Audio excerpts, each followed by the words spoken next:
Good morning. Hello friends, welcome to our YouTube channel. आज का यह डिक्टेशन हिंदुस्तान पत्रिका से लिया गया है। कुछ ज़रूरी काम होने के कारण आज ये डिक्टेशन थोड़ी लेट से आप लोगों को दी जा रही है, तो आप इस डिक्टेशन को डेली लिखें और ट्रांसक्रिप्ट करें, ठीक है। तो चलिए शुरू करते हैं आज का यह डिक्टेशन, जिसकी गति 80 से 90 शब्द प्रति मिनट की होगी। और ऐसी बात नहीं है कि ये जो डिक्टेशन हम आप लोगों के लिए दे रहे हैं इस चैनल पे, तो आप अगर किसी भी एग्ज़ाम में जा रहे हैं, चाहे वो एसएससी का हो या फिर किसी भी स्टेनोग्राफी का एग्ज़ाम हो, जिसमें आपको 80 से 100 शब्द प्रति मिनट की गति से अगर आपको वहाँ डिक्टेशन दी जाएगी, और अगर आप ईमानदारी पूर्वक चैनल को फॉलो करते हैं और डेली डिक्टेशन लिखते हैं और उसको ट्रांसक्रिप्ट करते हैं, तो आपको ज़रूर इससे बहुत ज़्यादा फ़ायदा देखने को मिलेगा, ठीक है। तो चलिए आज डिक्टेशन शुरू करते हैं। आज का डिक्टेशन हिंदुस्तान पत्रिका से है, ठीक है। और अगर आप लोगों को इसमें कोई समस्या आ रही हो कि डिक्टेशन कैसे लिखे, मतलब आउटलाइंस नहीं बन पा रही हो, तो आप हमें कमेंट कर सकते हैं या आप हमें पर्सनल मैसेज भी कर सकते हैं, ठीक है। तो गेट रेडी, स्टार्ट। लोकसभा चुनाव 2024 के समय एकजुट हुआ विपक्षी मंच भारतीय राष्ट्रीय विकासात्मक समावेशी गठबंधन इंडिया बीती बात हो गया है, पर यह अब सियासी चर्चा का उपयोगी विषय रहेगा। विपक्षी ब्लॉक की सबसे बड़ी पार्टी कांग्रेस के प्रवक्ता पवन खेड़ा ने स्पष्ट कर दिया कि गठबंधन केवल लोकसभा चुनावों के लिए था और अब अस्तित्व में नहीं है। हालांकि राजनीति में समय का महत्व होता है और शायद फिर कभी कहीं ऐसे ब्लॉक की ज़रूरत पड़ जाए तो आश्चर्य नहीं। दिल्ली में आम आदमी पार्टी और कांग्रेस के बीच जब कोई तालमेल नहीं है, तब इंडिया ब्लॉक को याद करने से दोनों ही पार्टियों को नुकसान है। सियासत में यही मुफीद है कि ब्लॉक के झंडे को किनारे रखकर मुकाबले में दो दो हाथ करते हुए अपनी अपनी ताकत का हिसाब लगाया जाए।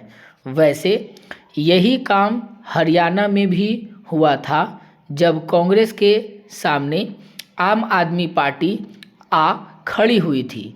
आम आदमी पार्टी का कुछ नहीं बिगड़ा, पर कुछ वोट कटने से कांग्रेस की उम्मीदों पर पानी फिर गया। ब्लॉक की टूट हरियाणा चुनाव में ही दिख गई थी। दिल्ली चुनाव में तो बस उसकी गूंज सुनाई पड़ रही है।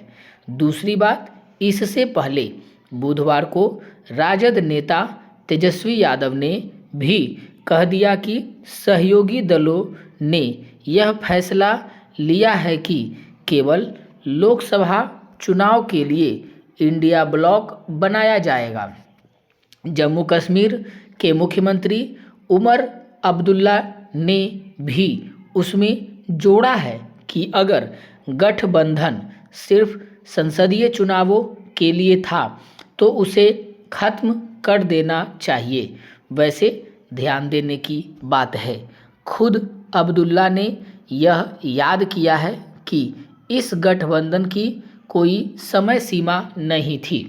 विपक्षी गठबंधन ने बड़ी एकजुटता के साथ बड़े बड़े वादे किए थे। उन वादों का क्या हुआ? खैर, अब भाजपा को मौका मिल गया है।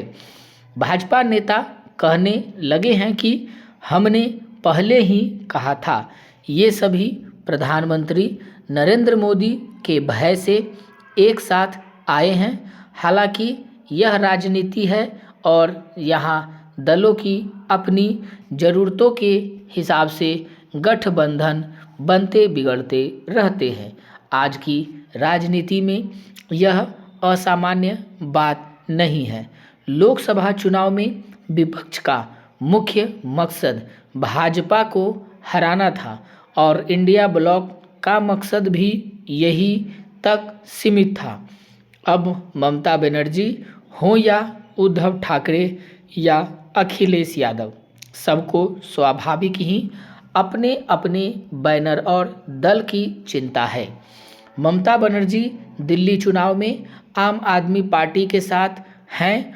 उद्धव के सेना ने इशारा कर दिया है कि जो दिल्ली में हुआ वही मुंबई में भी होगा।